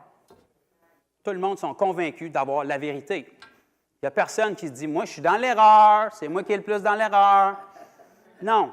Il pense que toi, tu es dans l'erreur parce qu'il est convaincu d'avoir la vérité. OK? Mais si tu es sincère devant Dieu puis tu dis, Père, si je suis vraiment dans l'erreur puis sincèrement dans l'erreur, change-moi. Parce que ce que je veux, ce n'est pas avoir raison, c'est qu'on grandisse dans la vérité puis qu'on te représente. OK? Donc, si je vois Christ dans la vie de quelqu'un, j'imite cette partie-là de sa vie. Je peux m'inspirer de lui. Les apôtres se sont inspirés de Jésus. Mais après les apôtres, les disciples qui ont été faits, ils n'ont pas vécu avec Jésus selon la chair. Donc, il fallait qu'ils s'inspirent des apôtres. C'est ça le principe de faire des disciples. Si les apôtres ont représenté Christ dignement aux disciples, les disciples ont pu avoir un modèle de ce que c'était de vivre avec Jésus. Et les disciples, à nouveau, ont été capables de le représenter dignement à d'autres disciples qui ont vécu 100, 150 ans, 600 ans après Jésus, mais qui vivaient la même vie que Jésus. Parce qu'il y a quelqu'un qui leur a donné le modèle. Quelqu'un a transporté le message. Quelqu'un a été persévérant. Si quelqu'un avait abandonné en cours de route, jamais que le message se serait rendu. On est 2000 ans plus tard. Regardez le nombre de personnes qui ont reçu l'Évangile aujourd'hui. C'est incroyable. C'est parce que quelqu'un, quelque part, a persévéré. Puis croyez-moi, on a essayé de le décourager. Quand tu annonces l'Évangile puis tu reçois une roche par la tête, ça va au Moyen-Orient, ce n'est pas des amateurs sur le lapidage. Ils savent ce qu'ils font. Ils sont pas mal habitués. C'est presque une activité d'école. Fait qu'ils commencent à l'apprendre jeune. S'ils te lapident, ils ne te manqueront pas. OK? C'est pas mal des spécialistes. Quand tu commences à annoncer le message pour aider les gens et que tu te manges une roche sur le coin de la tête, c'est là qu'on va voir si tu crois au message que tu annonces ou non. OK? Si tu arrêtes de l'annoncer, à qui est-ce que ça bénéficie? Tu ne recevras plus de roche. Mais plus personne ne va être sauvé. Si tu continues à l'annoncer, puis tu reçois encore d'autres roches, bien, ça prouve que tu fais la bonne chose. Si tu te lèves pour marcher pour Christ, attends-toi qu'il va y avoir des persécutions. Mais réjouis-toi quand il arrive parce que ça prouve que tu as fait quelque chose de correct. Si l'ennemi prend le temps de se détourner de sa route pour essayer de te mettre des bâtons dans les roues, c'est parce que tu le menaces. Il ne perdra pas son temps avec toi sinon. OK? Si tu viens à l'Église 52 semaines par année pour réchauffer le banc, il ne perdra pas de temps avec toi. Il n'aura pas besoin de t'attaquer pour que tu sois desséché, puis dans l'épreuve, tu vas l'être tout seul.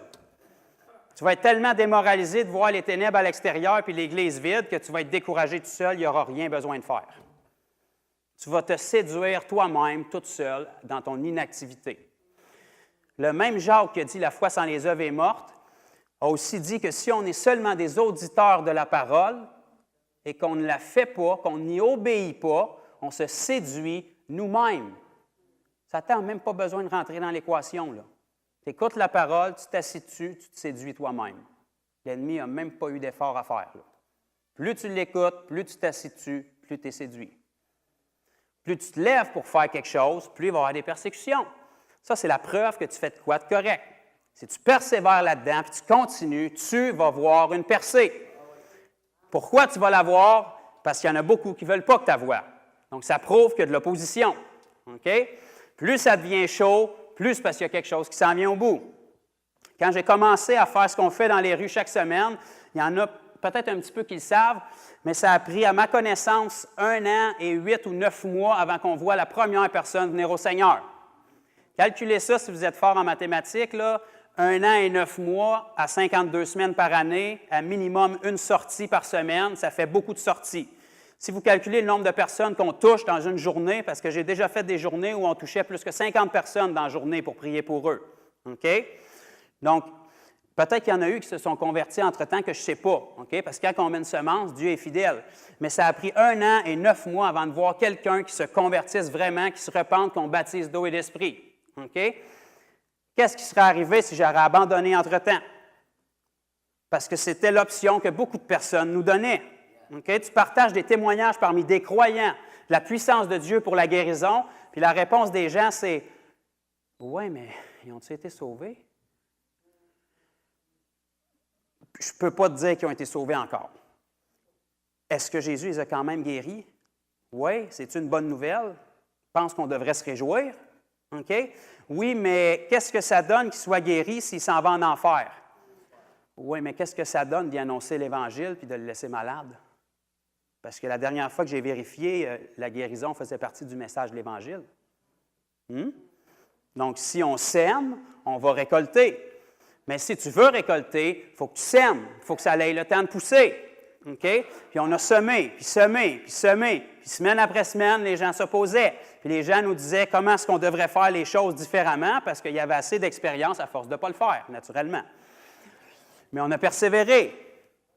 Et puis à un moment donné, ça l'a cassé. Qu'est-ce que je faisais de différent?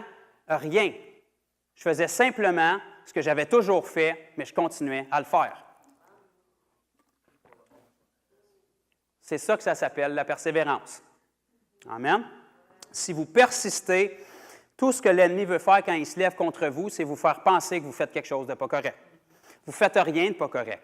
Si vous obéissez à la parole, vous êtes en plein dedans. Il veut juste vous décourager pour que vous arrêtiez. Continuez à faire ce que vous faites, puis vous allez le mettre en crise nerveuse.